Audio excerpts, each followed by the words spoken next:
Tonight on CBC Vancouver News. Highly recommended. Run! Go get your shot. BC health officials plead for more of you to get vaccinated against the flu after a third child dies from influenza-related causes. It's not too late, and for children especially, before the first day of school next Monday, really good thing to do this weekend. Plus, and a huge inconvenience on a lot of people. big smash-up.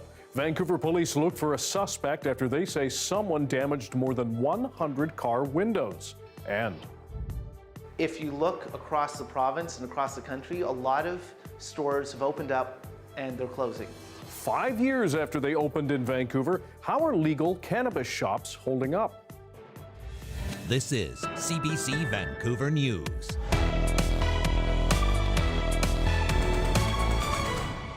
Hello, I'm Dan Burritt. Thanks for joining us. The death of a third child from flu-related causes in BC has renewed calls for more of you to get vaccinated. The BC Centre for Disease Control says cases of the flu and RSV are on the rise in this province. And as Mira Baines reports, health officials say both kids and adults ought to get the shots, and they are free. The latest data from the BC Centre for Disease Control shows 3 children under the age of 10 died in a 2-week span. The deaths due to complications linked to influenza. Influenza can be a contributing factor, but one of the other things we've been seeing in BC has been secondary bacterial infections as well. Sometimes the secondary bacterial infections have been the cause of death too. He says in an average year, there are typically 2 to 3 influenza-related deaths among children. However, last year, there were 6 deaths. The message from medical experts is to get children vaccinated, as well as adults, for the flu. Highly recommended. Run! Go get your shot. We're tired of getting shots, it seems. Our vaccination rates are much lower this year than they were in the pre-pandemic era and obviously during the pandemic. It's important to get your shot. It's not too late. It's our first line of defense. Medical experts recommend the flu vaccine, especially for children 6 months to 5 years of age, as well as immunocompromised children. BC's health minister provided a few details about the latest deaths, which happened in different parts of the province. The 3 deaths did occur in 3 different health authorities, which is important to consider. One of the deaths is under 5, 2 were between 6 and 10. He says vaccination bookings are available across the province. It's not too late, and for children especially, before the first day of school next Monday, really good thing to do this weekend. There are appointments available. Respiratory season typically lasts until the end of March. Mira Baines, CBC News, Vancouver.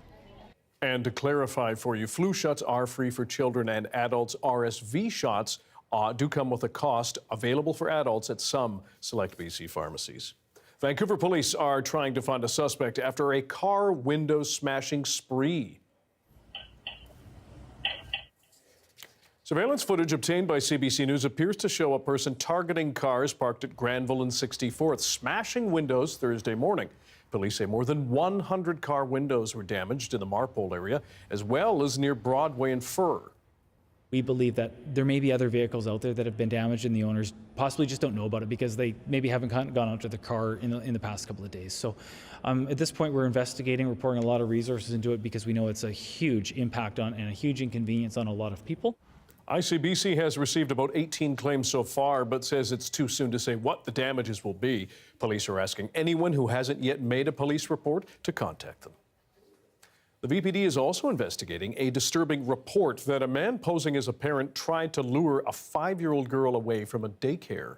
Staff at the daycare were rightly suspicious because they recognized that this person was not somebody that was known to them, and they recognized that this person was had approached in a suspicious way. And after speaking with the child's parents, they contacted the Vancouver Police Department. Police released these sketches of the suspect and a Porsche Macan of interest that was seen in the neighborhood where the home daycare is found. There's the car. It happened around 3:30 on December 13th near East Hastings and Skeena Streets. Police say the man claimed to be the father of the girl at the daycare and referred to her by name. The suspect is described as a white man in his 30s, about 6 feet tall with a medium build. Police say he appeared, quote, clean and stylish. Mounties in Prince George say a shooting near downtown this morning has left a man with a serious gunshot wound. Police received a report about a gunshot in an encampment area known as Moccasin Flats around 8:30 a.m.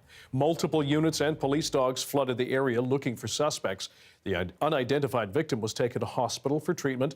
The Serious Crimes Unit has now taken over that case. Several inmates at 2 BC prisons have been rushed to hospital after simultaneous violent incidents. Correctional Service Canada says several inmates were assaulted at Kent Prison, while several at Matsqui Prison were also injured. 5 inmates in total were taken to hospital. Emergency health officials say 3 from Kent were in critical condition. Matsqui was put into lockdown and visits were suspended. It's not yet clear if the incidents at the separate prisons are connected.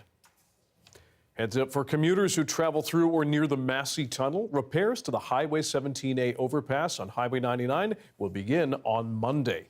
There will be full closures of Highway 99 southbound and Highway 17A southbound over the next 3 weekends. The repairs to the crossing will be extensive, involving demolition and installing girders.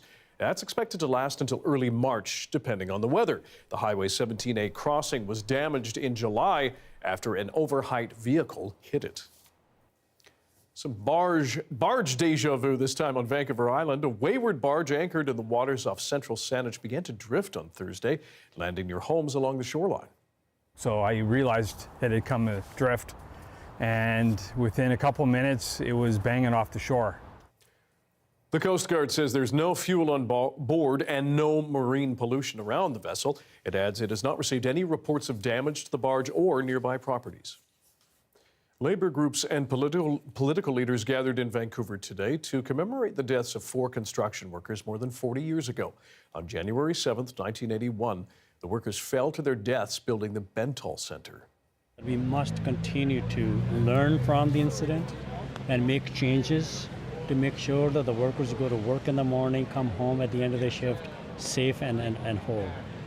WorkSafe BC's latest statistics from 2022 show 54 construction workers died because of their jobs that year. It's the highest number in decades. About half of those deaths were long-term illnesses caused by asbestos exposure. Labor advocates say the lessons of safety, regulation, and enforcement still have not been learned decades after the Bentall tragedy. They're calling for stricter safety measures on construction sites.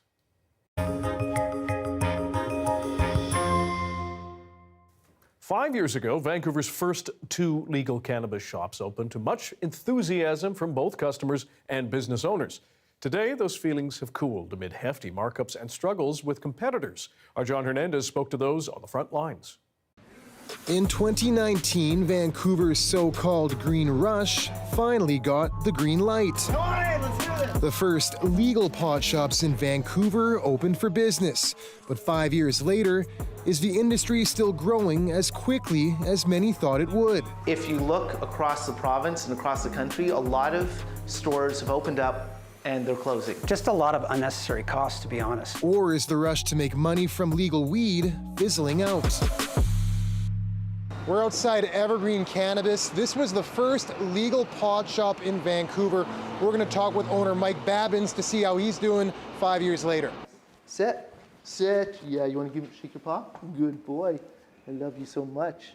Yeah. How was it when you first opened, and how does that maybe compare 5 years down the road here? There was a lineup down the street. I was very excited about that because it was the first time we had to get a velvet rope to hold the crowd back, and I just felt the significance of the velvet rope as a big deal to me. Come on in, let's do this. It was a fun day. It was kind of a stressful day. It was our first time selling prepackaged cannabis. What does the landscape sort of look like? Even just in this neighborhood, are you up against other stores now? You know what Starbucks used to do, where they'd open up as many stores as they can around the independents and just kind of force them out? We're dealing with that right now. There are more private stores, and there are ones close to us, and they all happen to be chains with deep pockets and deals with their producers to help have, really, really good pricing and stuff. And we don't make deals like that, so we just have to do the best we can. So we keep our prices low, but it also means our markup is low. We're really, really lucky that we have such loyal customers who just like us, and they like the fact that we only have the craft bud and none of the big bud. If you look across the province and across the country, a lot of stores have opened up and they're closing.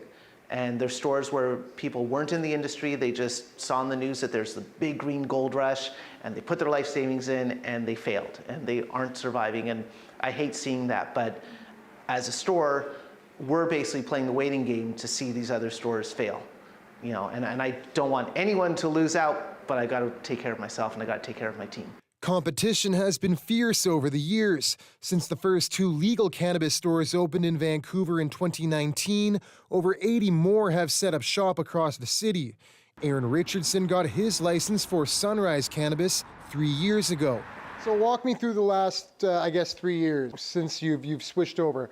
Have things gone as you hoped or had planned? Having to compete against the government retail cannabis stores because they have the monopoly on the wholesale side. They're able to obviously display a lot more product. Their prices when they opened undercut pretty much every independent retailer in the area. There's been quite a few challenges, just a lot of unnecessary costs, to be honest. There has been some hope because the government introduced a direct delivery program where we could buy directly from the producer, from the farmer, and have them ship it directly to us.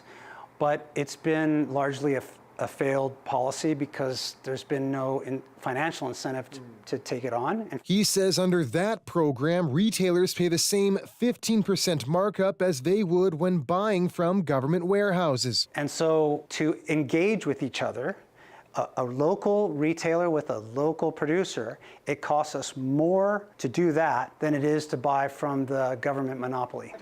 BC has also received its fair share of cannabis excise tax from the federal government since legalization, totaling more than $170 million over 5 years. Ottawa said the expectation was that money would be shared with local communities, but municipalities have yet to see a dime. In terms of how much it costs the city to regulate and license, what are the costs maybe being incurred at the municipal level? We actually charge more for a cannabis business license than a typical business license, so I think there is a recuperation there. There is an ongoing conversation, though, about revenue excise tax sharing with the provincial government, 25-75 in favor of the province, but we still haven't seen any of that excise tax revenue come to local governments. Is it frustrating that it's been 5 years down the line now and you still haven't seen a penny, essentially? I'd say it's a constant refrain at the Union of BC Municipalities. Every year it comes up as resolutions, and every year we hear from local governments across British Columbia who are really frustrated with the rollout of that revenue tax. Any sense of how much money City of Vancouver could be missing out on at this point? Great question. I'd have to get back to you on that one. It probably is not insignificant, though. For sure. Vancouver's a very cannabis-friendly town, so it stands to reason that there's probably a lot of money being left on the table that we would be obliged to. Now, the province has said that they're not generating the kind of revenue that they've expected they would with legalizing pot. Seems incredulous, but maybe that's the case. In a statement, the province said while it doesn't directly send money to local governments, it does put those dollars towards services like education and healthcare. As for costly markups for retailers, the province says it's exploring potential changes, but there's no timeline. So for now, shop owners will have to endure and hold out hope their businesses don't go up in smoke. John Hernandez, CBC News, Vancouver. The Raincoast Conservation Foundation has bought trophy hunting rights to protect animals living in a quarter of the Great Bear Rainforest. But with these commercial hunting tenures, the charity is now required to lead hunts on the land. We do take people on hunts. We have a very, I would say, particular fussy clientele, and we've just never been able to find the exact specimen that they're looking for. We have a very poor success rate. On the other hand, they get some fabulous pictures. Raincoast has been encouraging ecotourism in the regions they hold tenure and say they will continue to buy more hunting rights. The group Hunters for BC, meanwhile, says the move amounts to abusing commercial licensing to stifle legal hunting activities. It calls hunting a key tool in maintaining biodiversity and balance in a region.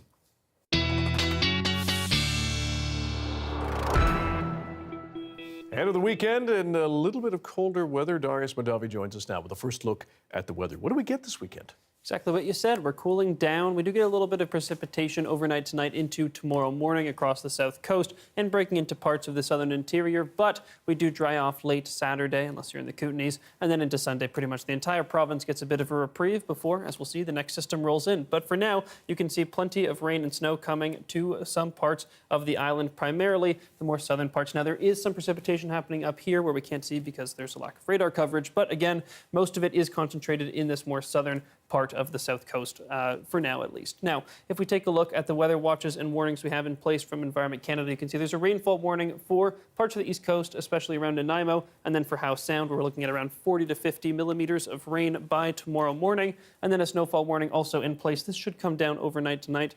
Really, these should too, but just in case, we'll say morning. And then this is for the Sea to Sky Highway and Whistler. Sea to Sky looking around 20 centimeters of snow, Whistler around 15 centimeters, and then also for some of the highway passes in the interior, North Columbia's and the Kootenay Pass areas looking at around 10 to 15 centimeters of snow. So plenty of activity happening. We can watch that system roll in, linger a little bit longer into late Saturday in the Kootenays, but then we're pretty much drying off across the province Sunday until we saw this next big system rolls in with plenty of precipitation still to come. So tonight, expect a little bit of precipitation lingering across much of the province, but really just some light flurries north of Prince George. And then here in Vancouver, a little bit of rain happening, snow at higher elevations because freezing levels are coming down because we get a little bit of nice snow on the local mountains. I think we'll take it. Thanks very much, Darius. Thanks, Dan. A pioneering BC First Nations leader has died. Chief Bill Cranmer of the Numgees First Nation was known for his vital work on repatriation of Indigenous artifacts and his advocacy in sustaining the Namgas culture and language. Cranmer led the repatriation of cultural objects that were confiscated during the potlatch ban and was a fluent speaker of Kwakwala. He advocated for cultural and language education for Indigenous peoples across the province. Reconciliation and repatriation, these are all challenging issues. They have a lot of emotion and they have a lot of impact on the well-being and spiritual well-being of people. But he had this steady style that just made us think about things a little bit more clear. I mean, the repatriation of the artifacts in 1980 was a prime example of saying it needed to stay together so we remember it.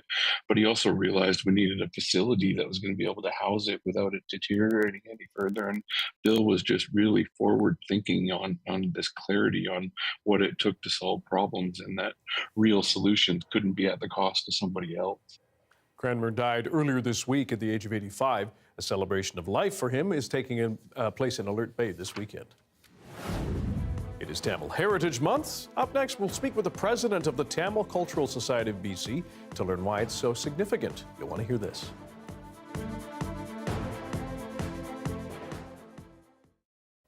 Thanks for staying with us on our commercial-free live stream. Health Canada has approved a new RSV vaccine geared towards safeguarding two groups most severely affected by that virus. Adults over 60 and pregnant Canadians who pass the antibodies onto their newborns can now be protected through immunization. But Carolyn Dunn explains it might be a while before those most in need actually get the shot. The new RSV vaccine, Abrezvo, is already in production and in demand globally. Now it's approved for use in this country. It was tested in pregnant people and it was found to be safe. A Canadian first, it's to be given to individuals who are 32 to 36 weeks pregnant. The antibodies are transferred through the placenta, meaning newborns are protected from birth to 6 months. It has been shown to reduce the risk of RSV hospitalization in infants during the first 6 months of life by almost 60%. That holds promise to help ease a healthcare system routinely overwhelmed by pediatric RSV. It's a highly contagious respiratory illness that can have severe symptoms, especially in young children and seniors. The new vaccine is also approved for use in people over 60, the second to get the green light from Health Canada for that use. The head's going to go right there. While approved, the vaccine is not yet available to patients in Canada, and there are still no official recommendations for its use here either. Pfizer says it's committed to bringing a supply to Canada as quickly as possible, but that means negotiating those recommendations with a federal agency and with the provinces about whether there will be a cost to patients. All said, it won't likely be available until at least next fall. If you want to reduce its burden, you need to have widespread vaccination at the population level anyway. And so that's an ongoing conversation that we'll need to have with the public. Its success, say doctors, will depend on uptake. Carolyn Dunn, CBC News, Calgary.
Canada is home to one of the largest Tamil diasporas in the world, with roots in the southern Indian state Tamil Nadu, Sri Lanka, and Singapore. Thousands of people in BC who are part of the Tamil community will be celebrating Tamil Heritage Month this month. Among them is Devanasan Loganathan. He is the president of the Tamil Cultural Society of BC, and he joins us now. Devanasan, thanks for being here. Nandri, which is thank you, and Vanakkam, hello, which means Vanakkam. Well, thank you. We appreciate that. What does Tamil Heritage Month represent for you and the wider community? Actually, it represents a lot for us because one of the harvest festival of Tamil comes in the month of January. So not only January, April, and November. Those are the important months. Because the harvest festival, we chose January as the Tamil Heritage Month to celebrate all over the world. Wow. Yeah. Now, how many people of Tamil descent live in BC and in Canada? Approximately about 10,000 in BC, but all over in Canada, I would say about 250,000 in Canada, mostly in Toronto and suburb of Toronto. Why do you think so many Tamils came to Canada? That is because after the 1980s ethnic riots in Sri Lanka, a lot of refugees and a lot of migrants comes to Canada, and Canada welcomed them in open heart and open arm. So that's the reason a lot of Tamil population outside of India and Sri Lanka lives in Canada. How do you celebrate during Tamil Heritage Month? What are some of the big highlights?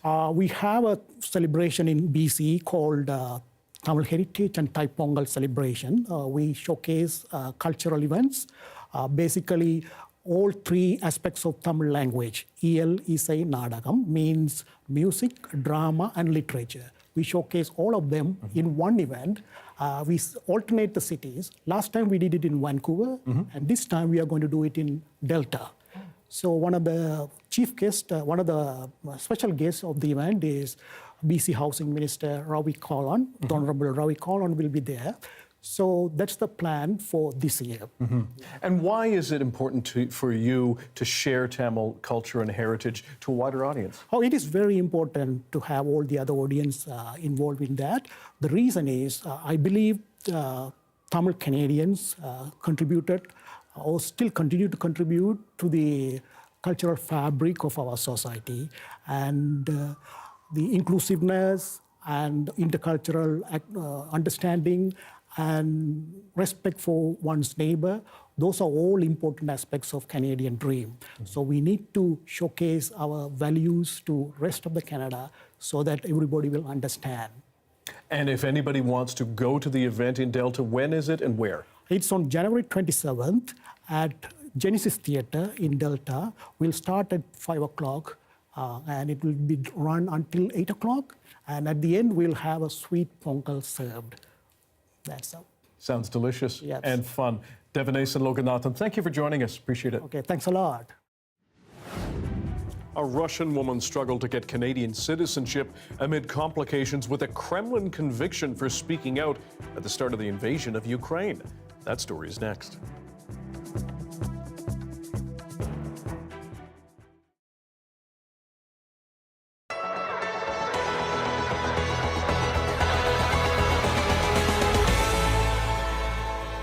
The official bird of Regina. Drum roll. Go for it. And with that, the black-capped chickadee became the official feathered friend of the Queen City. It was a very egg-sighting day at Regina City Hall, with many people showing up for the unveiling. The campaign for top fowl flapped out last year. And it's now clear that a new bird now rules the roost in this city. And I'm not trying to wing this too much, but there will be a lot of bird puns in this story. There were 6 finalists: the black-capped chickadee, the red-breasted nuthatch, the Canada goose, the gray partridge, the peregrine falcon, and the American white pelican.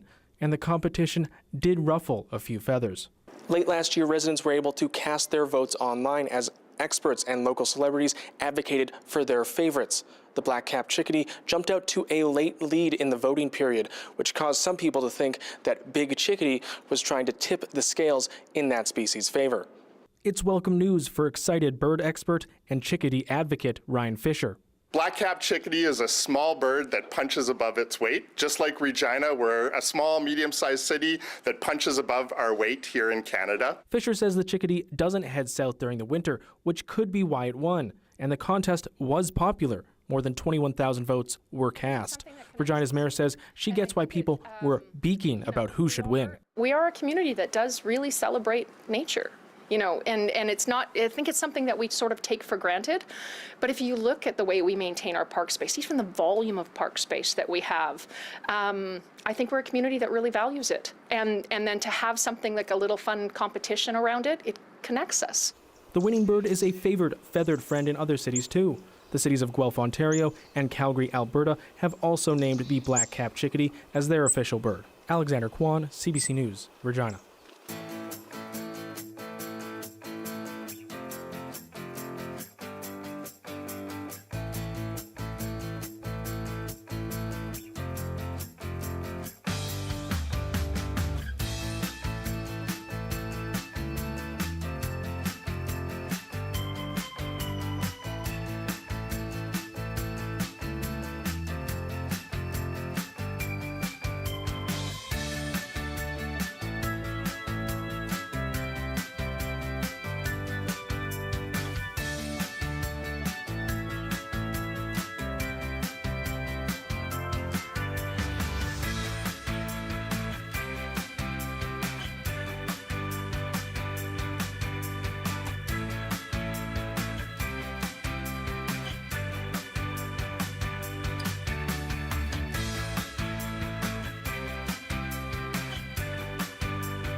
The 11-year-old son of the Offsells, the lone survivor of a truck attack in London, Ontario, shared a statement in court today for the first time.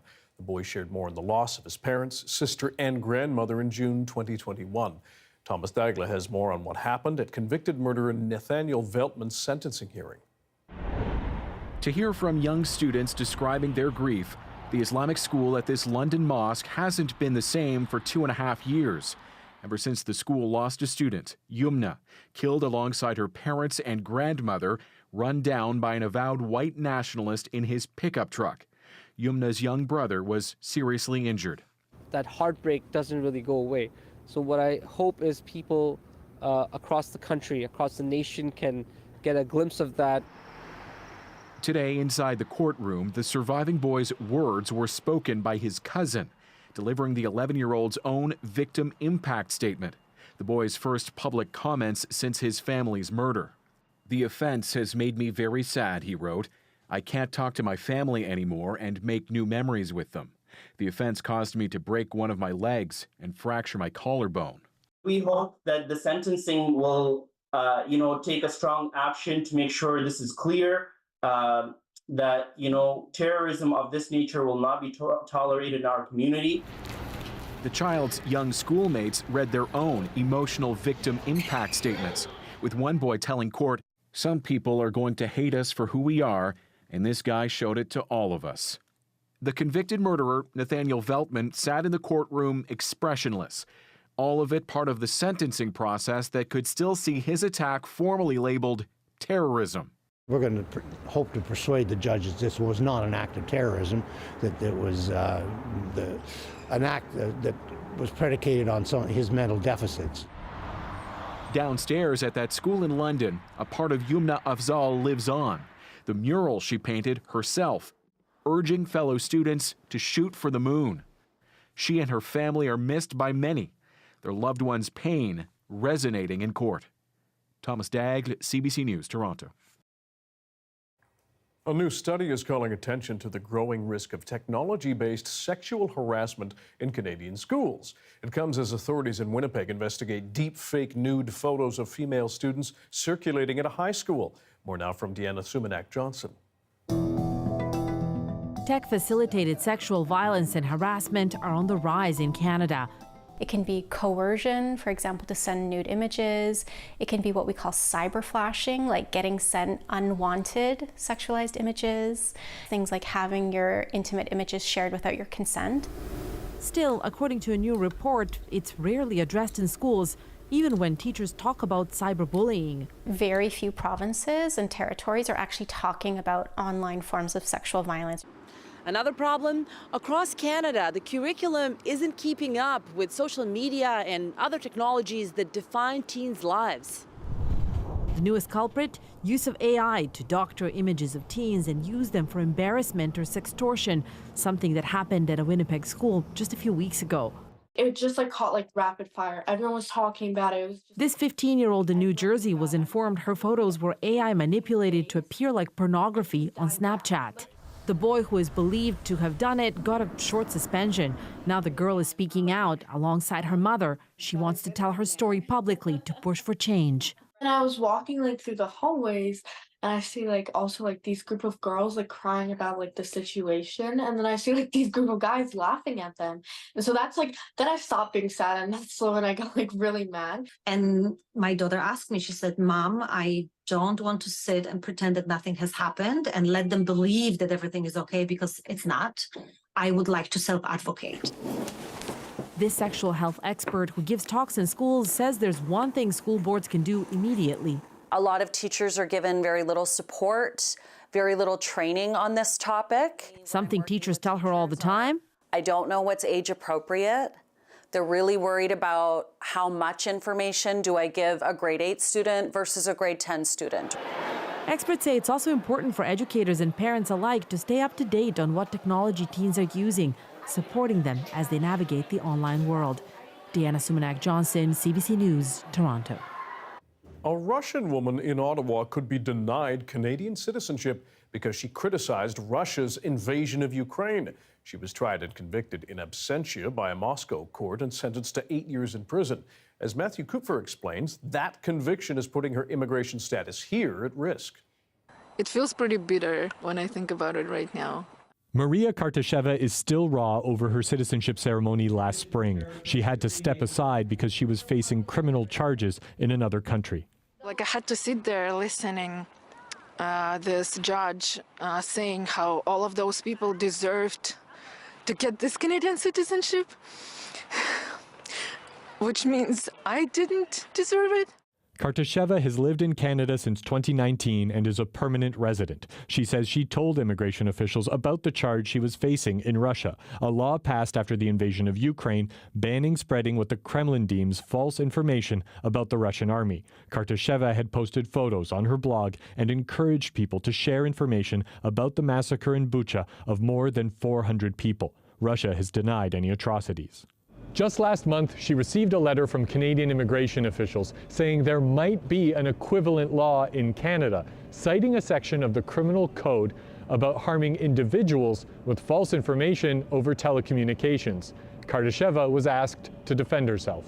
I felt betrayed because I was hoping that I am safe here in Canada. This is ridiculous. I mean, this is a political offense, and I think is universally recognized as such. This law targeted prominent critics and sent a chill through Russians at home and abroad. They may well mean to intimidate others of the Russian community outside Russia who might be tempted to also engage in public criticism of the Russian government. Immigration officials say they'll review Kartasheva's documents, but she'll have to make her case. It'll ultimately be up to Maria and to her legal team to establish that that equivalency isn't here in this case. Meanwhile, Kartasheva hopes she'll be able to have another citizenship ceremony, oath and all. Matthew Kupfer, CBC News, Ottawa. Labrador's Innu School Board is looking for ways to incorporate traditional culture into what students are learning. One initiative is a cabin students can visit, not just to learn about that culture, but to live it. The CBC's Heidi Adder has that story. More than a dozen students are spending the night at the Shaji Culture Cabin. It's their second time here as part of their on-the-land education, connecting Innu kids to their roots. After a day outdoors, they relax inside while food cooks on the wood stove. It's good because it's part of our culture, and it's good. It feels it feels good because we're out of the school and we're spending more time together. Rich's teacher, Simone Faulkner, says it's a great place for the students to open up and see their teachers in a new light. It's really fun to bond with them in this way because you have a different relationship in the classroom then when you've had these types of experiences together. The students learn how to cook over the wood stove, set snares, make Innu donuts, and more, but it's just the beginning. Mamujishkoda Mashudo Innu Education hopes to bring more cultural programming into the classroom as well, as they work to bridge traditional and modern ways. The Innu School Board is revising its curriculum and reworking its federal funding agreement, with language being a key aspect as they look to the future. Anne Margaret Snow hopes to help the kids with their Innu Amun while out on the land. Some of the kids don't go to the country and build cabins here. It's the first time, some of them, and they really like it. The majority of kids hope to be back here soon, with many already planning what they want to do on the next trip, connecting to who they are. And I love my culture. Okay, bye. Last on the agenda before calling it a night, a hike in the snow as they learn about the world beyond the classroom. Heidi Adder, CBC News, Shaji Innu First Nation. U.S. President Joe Biden delivered a blistering campaign speech today, denouncing his main rival, Donald Trump. Biden says nothing less than American democracy is at stake in this year's presidential election. As Benji Heyer reports, Biden put the focus on the January 6th riot 3 years ago and Trump's efforts to overturn the 2020 election results. This was President Biden's most direct attack on Donald Trump of this election cycle. He says of his rival for the White House that he poses an existential threat to the nation. Mr. Biden warning that if Trump wins this year's vote, he'll use his power to destroy democracy, becoming, quote, a dictator on day one, and that democracy is on the ballot. This was an address made at a historic Revolutionary War site, marking 3 years since the deadly January 6th assault on the United States Capitol, when a mob of supporters of then President Trump stormed Congress in an effort to overturn his 2020 election defeat. Trump's assault on democracy isn't just part of his past. It's what he's promising for the future. He's being straightforward. He's not hiding the ball. His first rally for the 2024 campaign opened with a choir of January 6th insurrectionists singing from prison on a cell phone, while images of the January 6th riot played on a big screen behind him at his rally. Today, I make this sacred pledge to you: the defense, protection, and preservation of American democracy will remain, as it has been, the central cause of my presidency. This is all meant to be part of a profound, a powerful pitch from the current president, that future and freedom is at stake. But really, Is it persuasive enough? We have recent polls that show a quarter of the country believe the conspiracy theory that the FBI was behind the Capitol attack. More than a third of American adults thinking that Joe Biden was not legitimately elected to the White House. And that's an argument that continues to be falsely propagated by former President Trump. Trump impeached, of course, by lawmakers for inciting the January 6th insurrection, and who faces federal charges for his alleged wide-ranging attempts to subvert the election outcome. That trial is scheduled for March. Meanwhile, Trump is holding a rally in Iowa over the weekend and remains the frontrunner in that race to become the Republican Party's nominee to take on Mr. Biden again in November. Benji Haya, CBC News, Washington. Rescuers in remote western Japan are still racing to find survivors of the devastating New Year's Day earthquake. That disaster also triggered a massive landslide that swept away entire buildings. Here's Sasha Petrusek on where things stand tonight. With hope fading and time running out for those still trapped under earthquake rubble, a surprise in Suzu City. One elderly woman pulled from her home alive. Another discovery next door, an elderly man, bruised and confused, but conscious. Unlikely survivors after 4 days without help in a disaster zone. Noto Peninsula was devastated by the 7.6 magnitude earthquake on New Year's Day, triggering fires. And then the tsunami wave came from the bay, he says, and through the streets. Thousands of searchers have been at work ever since, risking their own lives as aftershocks threaten to crash what hasn't already been flattened. Ominous landslides reshape coasts and valleys. Hurry, they yell on the day of the quake. It's crumbling, as this one tears through a neighborhood in Wajima City, sweeping away houses and roads. It's a huge challenge, says Japan's Prime Minister Fumio Kishida. We have received offers of help from around the world, he says, including from Canada, but they've been turned down because of complicated logistics. Washington and Tokyo are discussing some assistance from U.S. troops based in Japan, as some 30,000 people are now homeless and running short of food and water, salvaging what they can from the rubble. What's my biggest worry, he says, whether people will ever be able to return. Sasha Petrusek, CBC News, Toronto. There may not be much snow in the mountains around here just yet, but there is a spot keeping outdoor enthusiasts happy elsewhere in BC. We'll tell you where next.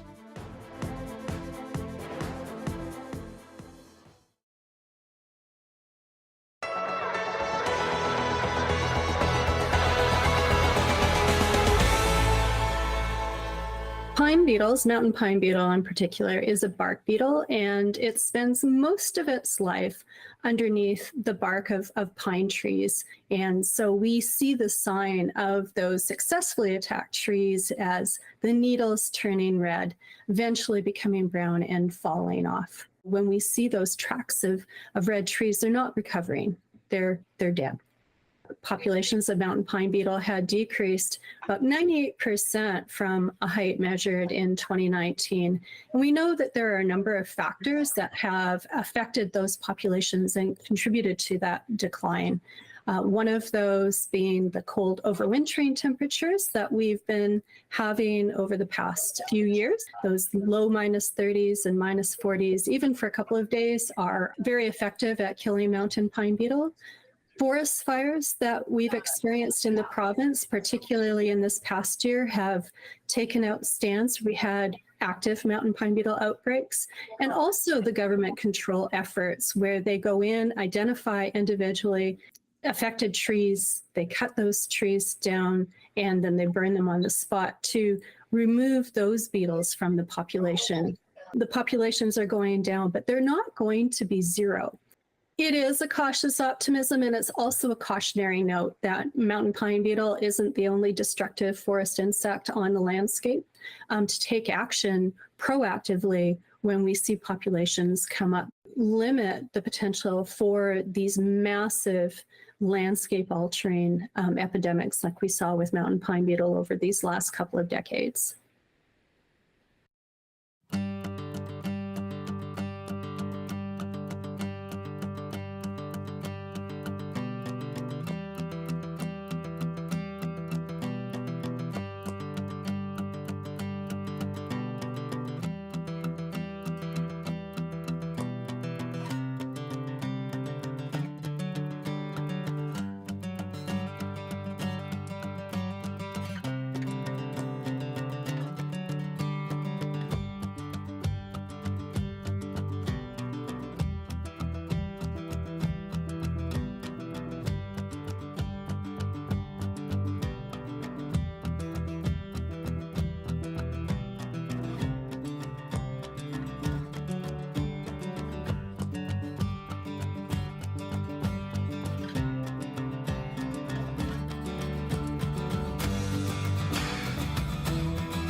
We're sharing really important information with the public, and I feel like this is exactly what our job is, especially as the public broadcaster, especially in morning radio.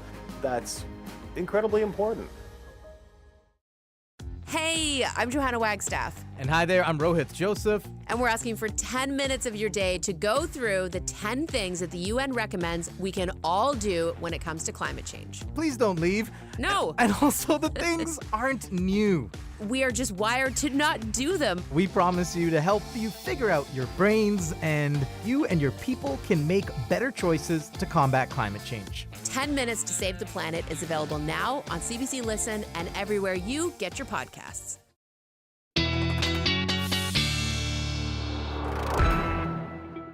Weeks later than usual, Mount Washington Ski Resort on Vancouver Island is finally seeing some snow. Well, temperatures are set to drop further. The delay has already hit local businesses. Claire Palmer hit the slopes to learn more. Blue skies, a cold breeze, and most importantly, snow on the ground. After a slow start to the season, these skiers are happy to be on the slopes, despite the ice and the brown spots. It's been sad when it rained and hard to see when it was cloudy, but everybody's out here having fun. So fun even when they're wet. You know, well, there's quite a bit less snow this year, as we see with the strong El Nino weather system.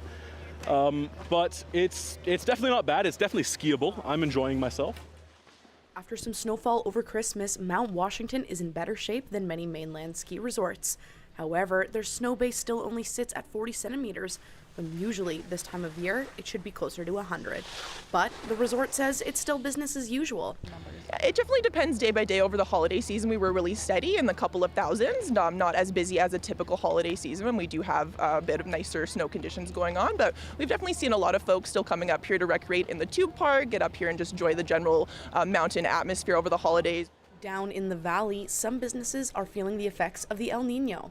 We definitely saw a decline in bookings and visitation over the Christmas season, which was unfortunate just because of the snow levels. But we've moved this week actually to create a campaign that would focus on all of the other things that you can do in the region while we all wait for some snow. The Blue Toque is a local consignment store. The owner says they've seen a downturn in sales of winter gear, with people opting instead to purchase warmer weather equipment like disc golf sets. If we don't compare to other years, I would say it's good because we're a busy store in general. Not that great. But I guess like just in life in general, you're not supposed to compare things. So we'll just go along with it's doing great right now. The forecast next week calls for colder weather and some snow. The resort says it anticipates business to pick up now that winter, as they know it, has arrived. Claire Palmer, CBC News, Courtney. Darius Madavi joins us now with the BC-wide forecast. Nice to see things are turning a bit, at least for some of the local mountains. What happens next? Well, we do have some precipitation on the way, but even though BC's provincial drought updates have stopped, we still get the federal ones every month, and so I thought we could take a look at that because it just came out today. And if we see here, we can see that, I know we haven't been looking at the federal ones too often because we had the provincial ones, but they use a slightly different system. But regardless, you can see that BC is still in a pretty tough spot. Now, some places, with the exception of the northeast, have gotten a bit more precipitation, but we're still below average across most of the province.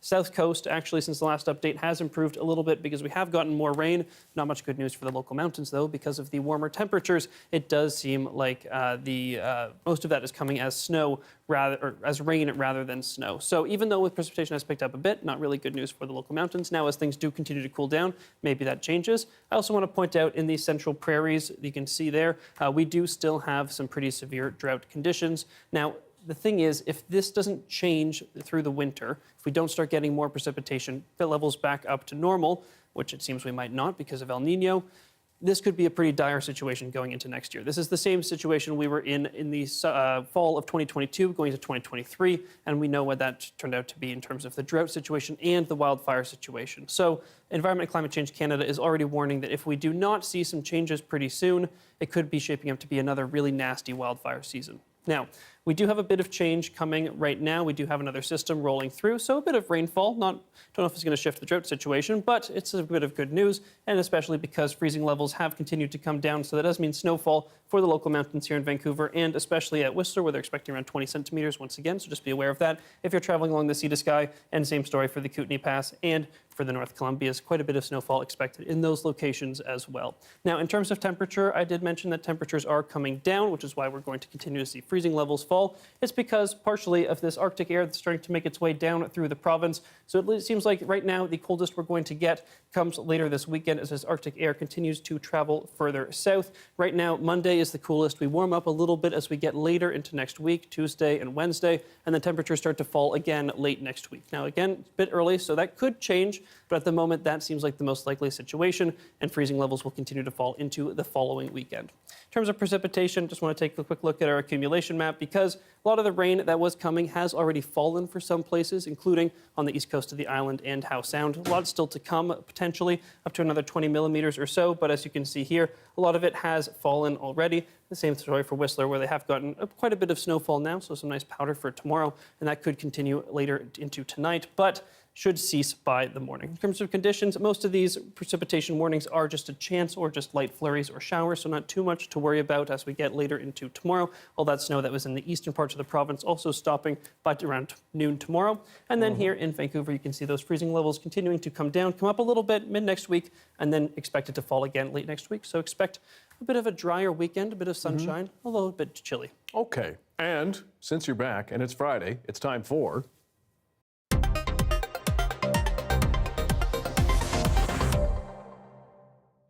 I've been waiting to do that. Fun Fact Friday. Darius, what do you have for us today? I got a pretty fun one today. So? Yes. Thanks, Dan. Dan, let me ask you this. When you think of something that's hot, what color do you think of? Yellow, orange, red, that kind of thing. Okay, fair enough. Yeah. But if we actually take a look, you can see here, we can see that in terms of flames, in terms of stars, it actually turns out that the hotter you get, the further you get from red. So we have red, and then we get a little bit hotter, or a lot hotter actually. We get yellow, and then white, and then blue. And the units here are Kelvin, which is basically Celsius, but a little bit different. Same idea.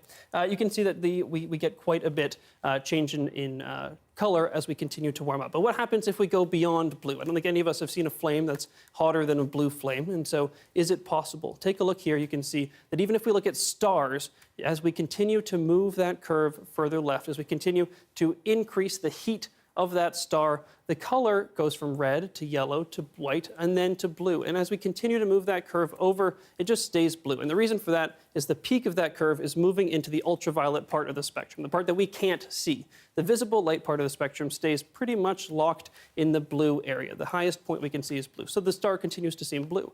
Now, if we continued to put energy into that system and we piled up that energy, what would happen? Well, just like if you continued to pile matter in, it would collapse in on itself and form a black hole. So this kind of black hole, where it's just energy going in there, is called a Kugelblitz. And we have a few nice pictures of black holes here that we can look at. Very pretty Kugelblitz. But what would the color of a Kugelblitz be? Well, it turns out, as you continue to add energy to that system, if we take a look at this curve, this graph here, you can see that as we continue to add that heat, we reach a point of infinity. And so what is the color of Kugelblitz? It's blue. The color of infinite heat is this very pretty blue color. It is very pretty. nice, right? Yeah, and it sounds like a Dutch pastry. Amazing. It does. Or German, either way. Quite an aggressive name for a very pretty product. Kugelblitz. Don't tell them that. Thanks, Darius. Very fun. After the break, a look back at Surrey Olympian Natasha Wodak's career. She recounts the ups, the downs, and what she's learned after this.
She must be heaven sent.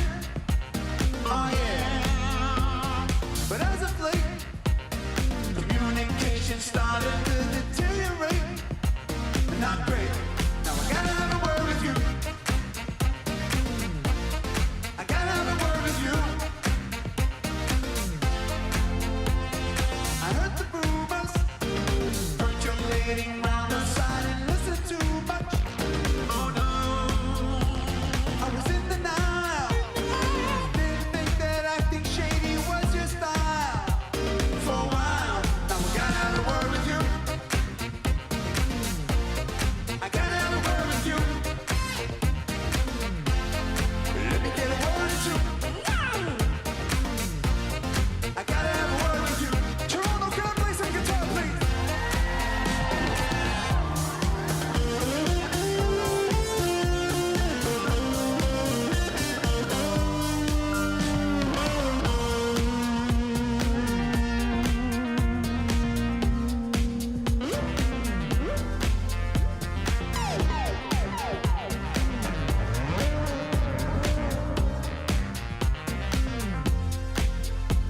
I don't wanna do a Q&A.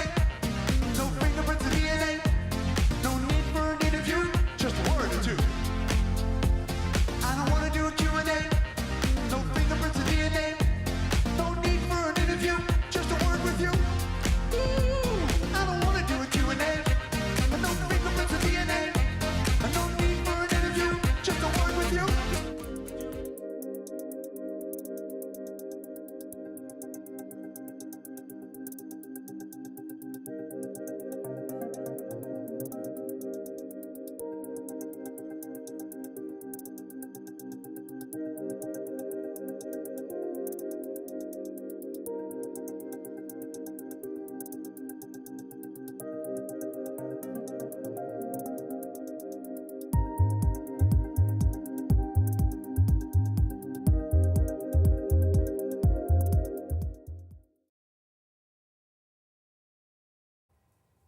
The Paris Summer Olympics are set to start at the end of July, and there is much to look forward to, but looking back is also important. One former Surrey Olympian is reflecting on her journey in long-distance running and her growing appreciation for her craft.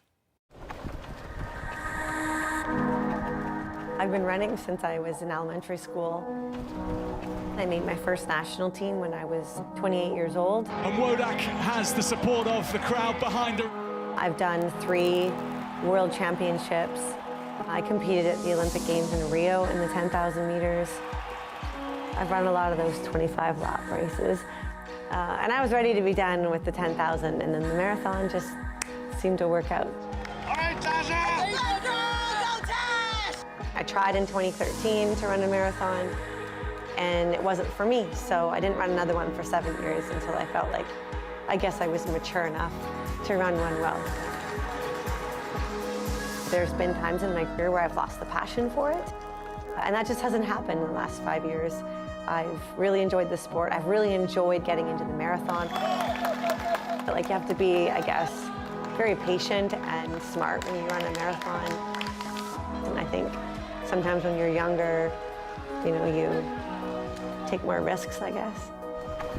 I just seem to keep sort of getting faster as I get older, and so it's been a lot of fun, and I still love running.